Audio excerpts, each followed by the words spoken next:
आइए शुरू करते हैं। ज्योग्राफी पाठ संख्या 3, नाम है अपवाह। अपवाह का मतलब होता है प्रवाह।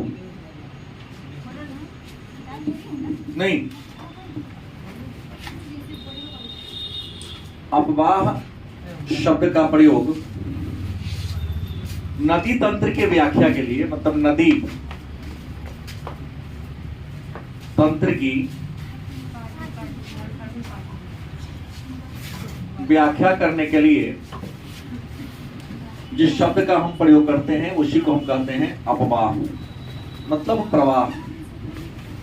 तो अपवाह में सबसे पहले हम लोग को पढ़ना क्या है? नदी। तो नदी को प्रारंभ करने से पहले हम लोग कुछ बातों के बारे में चर्चा करेंगे, जानेंगे। पहला सब जानेंगे उद्गम। क्या जानेंगे? उद्गम को जानेंगे। उद्गम कहते किसे हैं? तो कोई भी नदी जिस स्थान से उत्पन्न होती है या निकलती है या प्रारंभ होती है, उस स्थान को, उस नदी का क्या कहते हैं? उद्गम कहते हैं। कोई नदी जिस स्थान से क्या होती है? निकलती है, उसी स्थान को, उस नदी का क्या कहते हैं? दूसरा शब्द जान ले, मुहाना। क्या होता है? मुहाना। तो नदी अपने उद्गम से निकलती है और भूमि की ढाल के अनुरूप, मतलब भूमि की ढाल जिस दिशा में होती है वैसे प्रवाह करते हुए आगे बढ़ती है, और जिस स्थान पर अपने से बड़ी नदी में या समुद्र में जाके क्या होती है? मिल जाती है, अपने अस्तित्व को मिटा देती है, उसी स्थान को कहते हैं मुहाना। नहीं, और नदी का उद्गम जान गए, मुहाना जान गए। एक आता है नदी बेसिन। क्या आता है? नदी बेसिन। तो मन में होगा ये नदी बेसिन क्या है?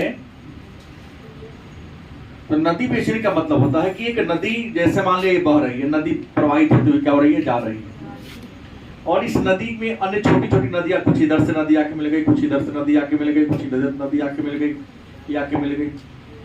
तो जहां तक के जल को, जैसे नदी का धारा तो यहां से यहां तक है, लेकिन तो इस नदी का भी जल खरीद ले रही है, यहाँ के भी शामिल जल ले रही है। तो एक बड़ी नदी जहां तक के नदी के जल को अपने में समेट कर आगे बढ़ती है, पूरे इलाका को नदी बेसिन के नाम से। और एक नदी, चौथा का नदी तंत्र। नदी तंत्र, नदी तंत्र क्या होता है?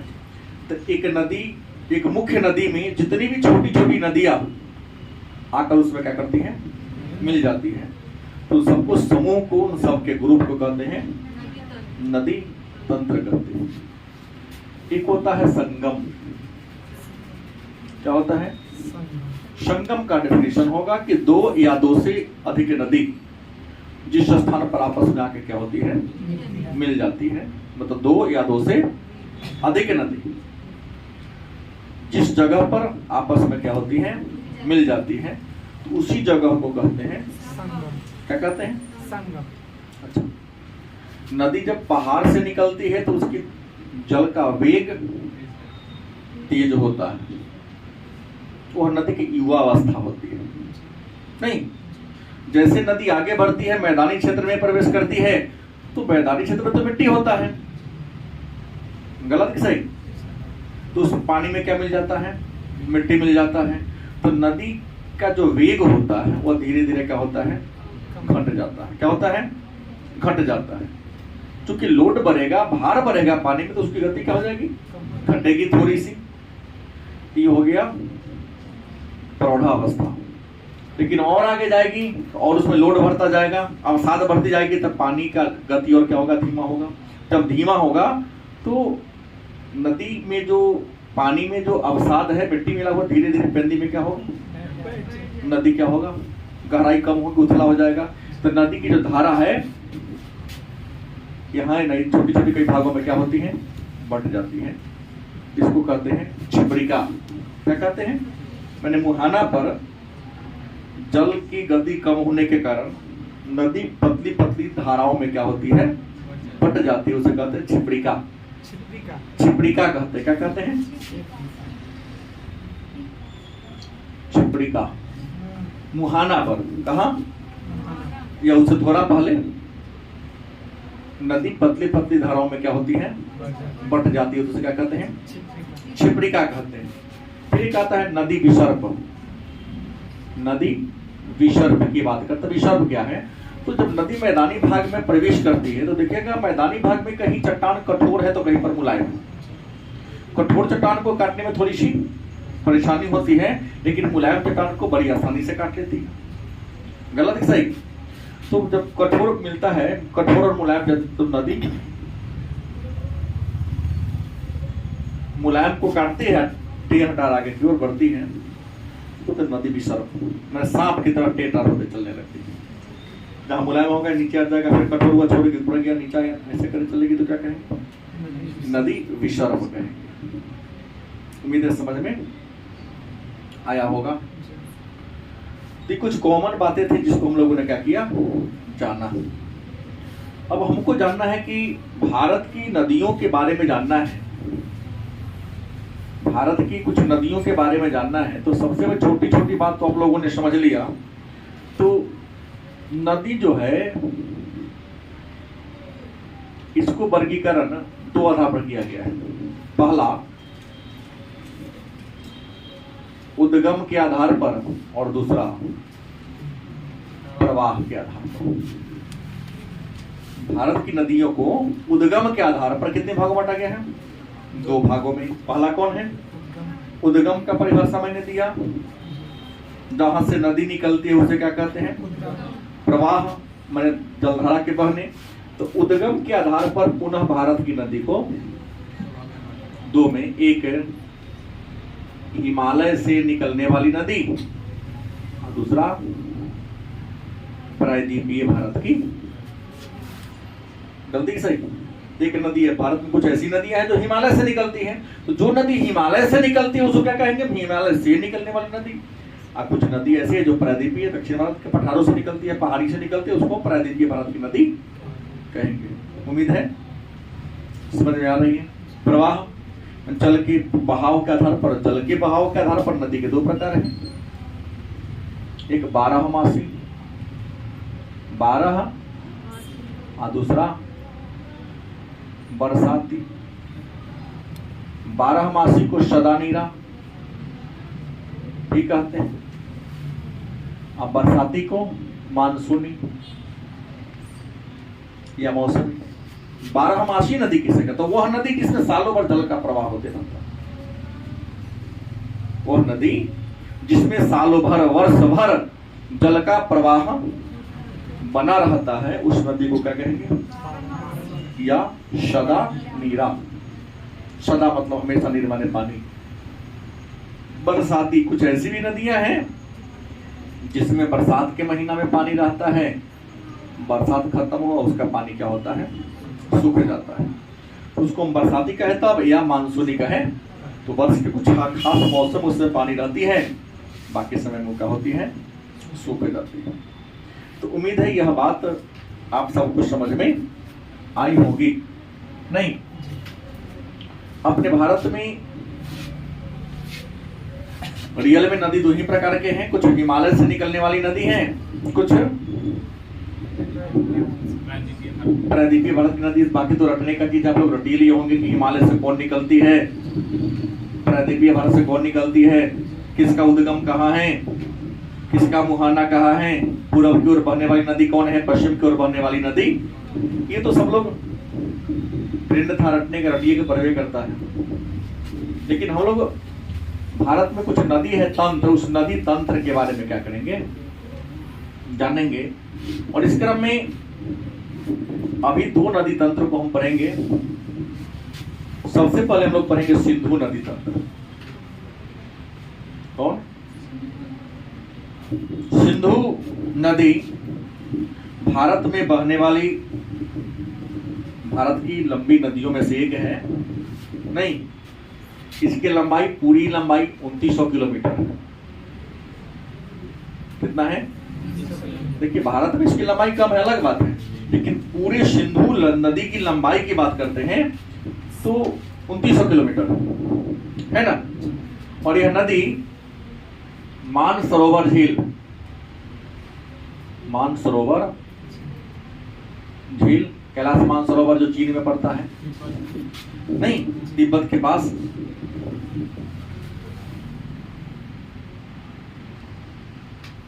इसका उद्गम वहीं से इसकी निकलती है, वहां से निकलती है। और भारत का एक केंद्र शासित राज्य है, कौन? लद्दाख। पहले तो जम्मू कश्मीर कहा था, लेकिन लद्दाख जिला में प्रवेश करती है। और लद्दाख जिला भी है, लेकिन लद्दाख एक केंद्र शासित प्रदेश भी है। तो भारत के लद्दाख में केंद्र शासित प्रदेश में क्या होती है? प्रवेश करती है। और लद्दाख में प्रवेश करती है और आगे बढ़ती है। आगे बढ़ने के क्रम में उसके बाद पाकिस्तान में प्रवेश करती है और अरब सागर में जाकर के मिल जाती है। तो अगर हम सिंधु की बात करें तो भारत में बहने वाली एक बहुत ही लंबी नदी है सिंधु। हमने कहा इसका उद्गम मानसरोवर झील बता दिया।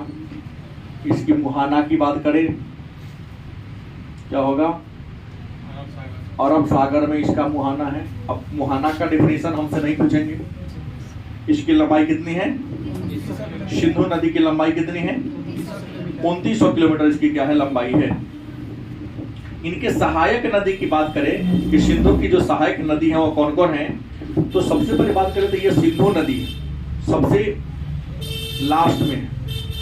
सिंधु नदी में एक सबसे पहले यहां पर आती है, इस नदी का नाम होता है झेलम।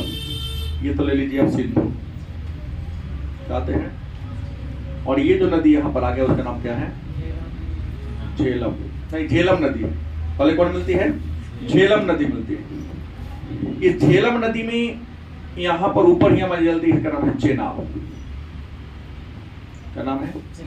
चेनाब नदी मिल जाती है। चेनाब के थोड़ा नीचे अगर आप आते हैं तो झेलम में ही मिलती है आके रावी। कौन नदी मिलती है? रावी मिलती है। और नीचे से आके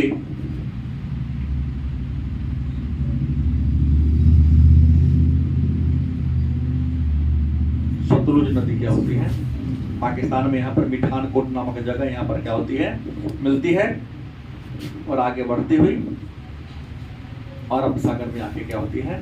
मिल जाती है। तो मेन जो सबसे पश्चिम है, अगर सतलज, रावी, चेनाब, झेलम और क्या है मिलान करने की बात करें कि नदियों का क्रम देखने को मिले तो यहाँ देखना है। तो ये तो ऐसे पूछेगा नहीं, अब ट्रेंड थोड़ा सा चेंज हो रहा है।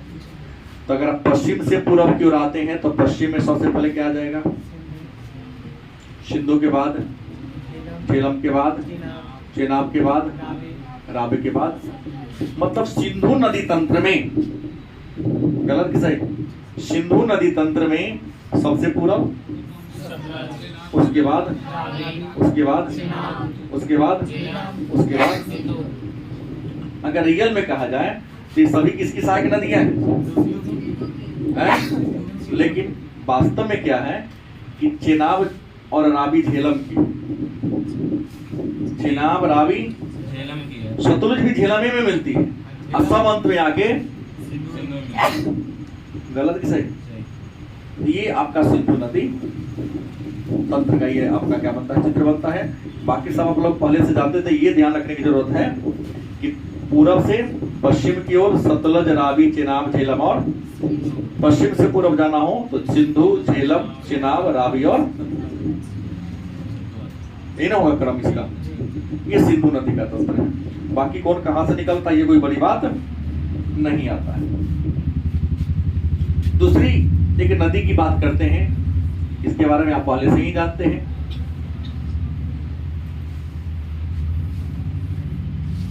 उस नदी का नाम है गंगा।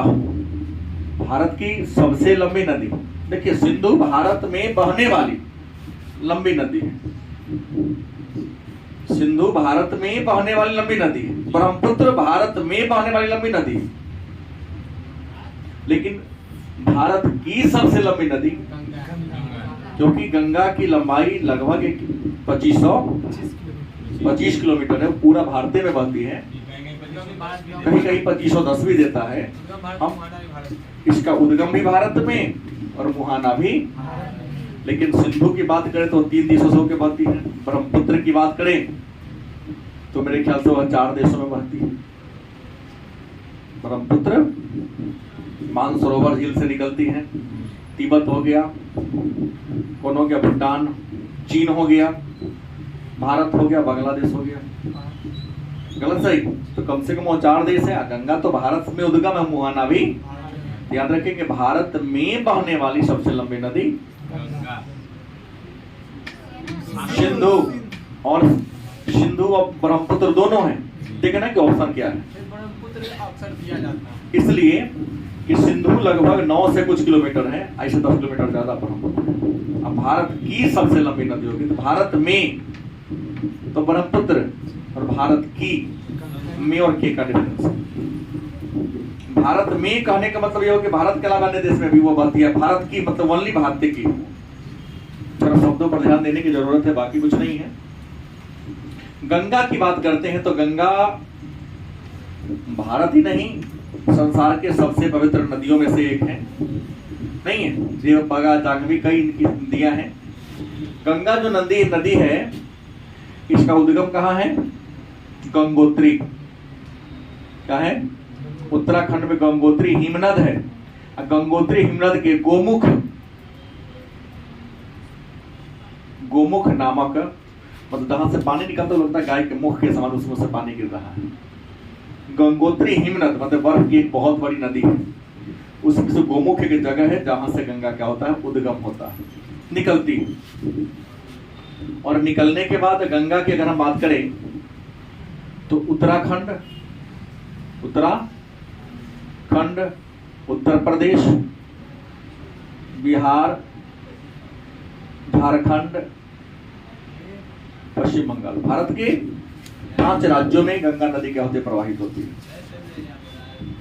गलत की सही? कितने राज्य में बहती है? 5। क्रम ठीक लिखा हूं? उत्तराखंड, उत्तर प्रदेश, बिहार, झारखंड और पश्चिम बंगाल। सही है ना? इसके बाद यह अरब सागर में, सॉरी, बंगाल की खाड़ी में मिलती है। उधर से ब्रह्मपुत्र आती है। चंदनपुर नामक जगह है बांग्लादेश में, जहां पर गंगा और ब्रह्मपुत्र मिलती है। नाम दोनों का बदल जाता, संयुक्त हो जाता तो नाम बदल जाता है, चर्चा बाद में करूंगा। तो ये है। लंबाई की बात करते हैं तो गंगा की लंबाई कई जगह 2510 और कई जगह 2525 किलोमीटर देखने को मिलता है। गलत सही? और इसके मुहाना की बात कर लें तो मुहाना क्या है? बंगाल की खाड़ी। और अपने मुहाना पर एक त्रिभुज के जैसा विशाल आकृति का निर्माण करती है। नहीं, दलदली भूमि है, सुंदरी नामक वृक्ष की वहां पर प्रधानता है।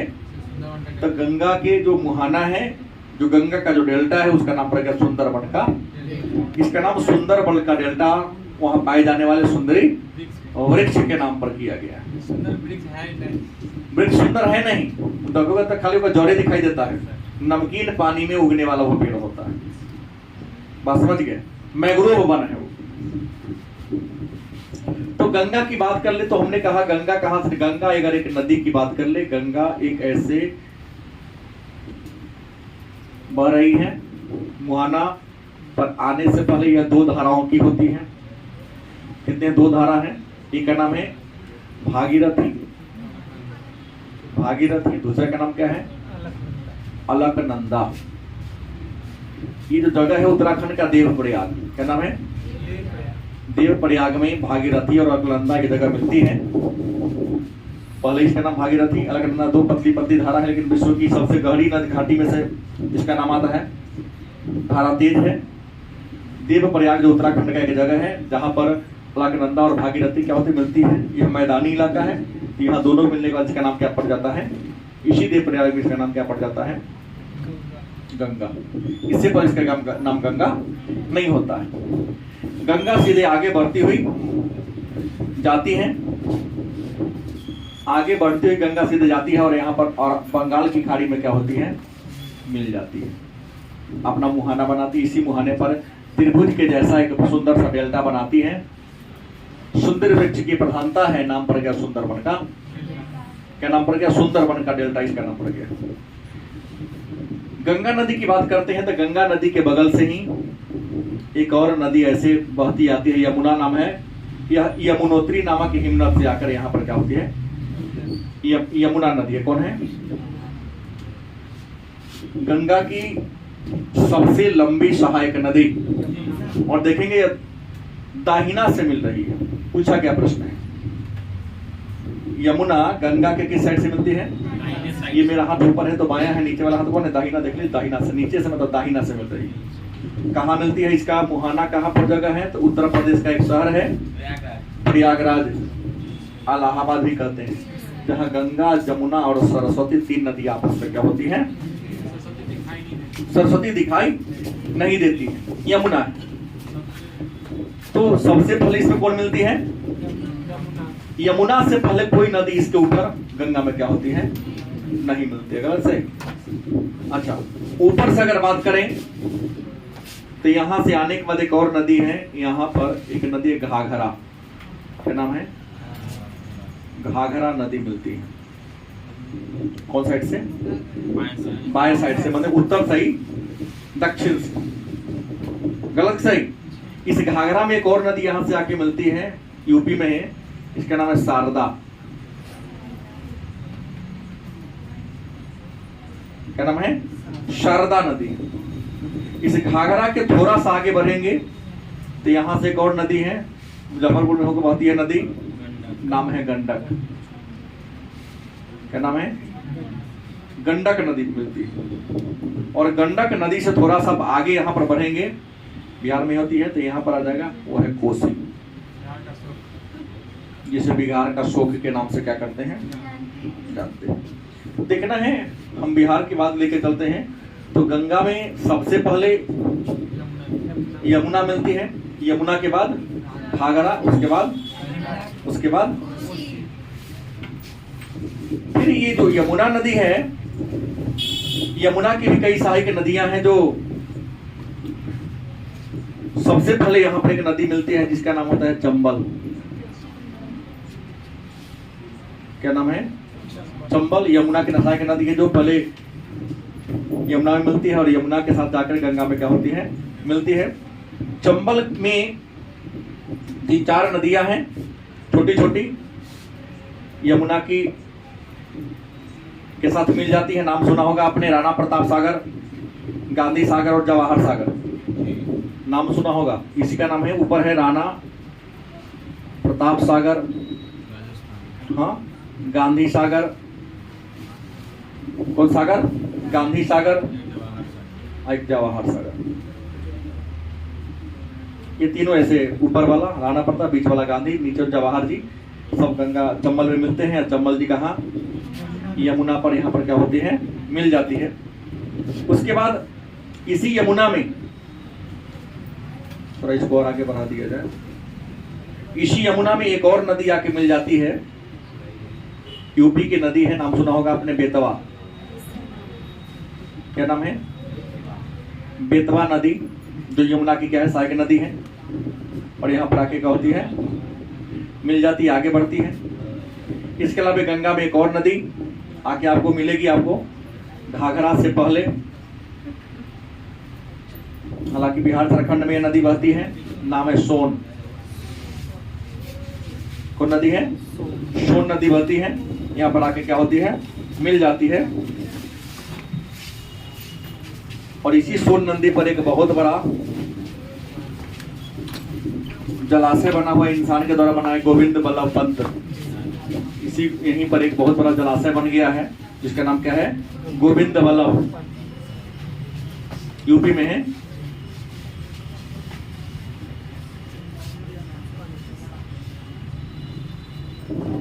इंसान या माटी खुदाई हुई बांध बनने के लिए तो बहुत बड़ा गहरा क्षेत्र बन गया, पानी भरेगा ना पर गोविंद बल्लभ पंत। गोविंद बल्लभ पंत एक स्वतंत्रता सेनानी थे और उत्तर प्रदेश के पहले राज्यपाल थे। उन्हीं के नाम पर इसका नाम गोविंद बल्लभ पंत। तो ये गंगा नदी है। ध्यान देने योग्य बात है कि आप सभी बात जानते ही थे। गंगा की में मिलने वाली उसकी जो सबसे पहली सहायक नदी है, पहले यमुना अपना मिलती है। यमुना के बाद नीचे से सोन, नीचे से अगर जाएंगे तो सबसे पहले कौन है, और दोनों में भी उसके बाद कौन आती है, और ऊपर से आएंगे तो घाघरा, गंडक और यमुना से पहले कोई भी सहायक नदी इसमें क्या होती है, अपने उद्गम पर गंगा के दो नाम था, एक अलकनंदा और एक भागीरथी। अलकनंदा और भागीरथी उत्तराखंड के देवप्रयाग नामक जगह पर क्या होती है, मिलती है, नाम पड़ जाता है इसका गंगा नाम पड़ता है। लगभग भारत के 5 राज्य में यह प्रवाहित होती है। और गंगा भारत के एक राज्य है बिहार, इसमें कौन जिला में, बक्सर, जिला बक्सर में प्रवेश करती है। लेकिन बिहार के सबसे ज्यादा गंगा का जो लंबाई है वह पटना जिला में सबसे अधिक लंबा दूरी तय करती है। पटना लगभग लेकिन सबसे अधिक लंबाई इसका कहाँ है, पटना जिला में स्पर्श करती है।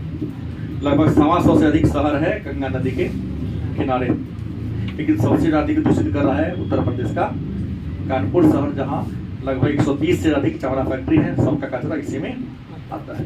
तो ये गंगा नदी का क्या है, तंत्र है। और अंत में जाकर अरब सागर बंगाल की खाड़ी पे क्या होती है। तो ये 2 नदी है। इसके अगर अलावे की बात करें, दक्षिण भारत की नदी होगी। दक्षिण भारत में नर्मदा है तो नदियां क्या है, लेकिन गोदावरी, नर्मदा, कृष्णा और कावेरी वहां की क्या है, मुख्य नदी है। तो इन नदियों का हम जानेंगे उद्गम कहाँ है और मुहाना कहाँ है।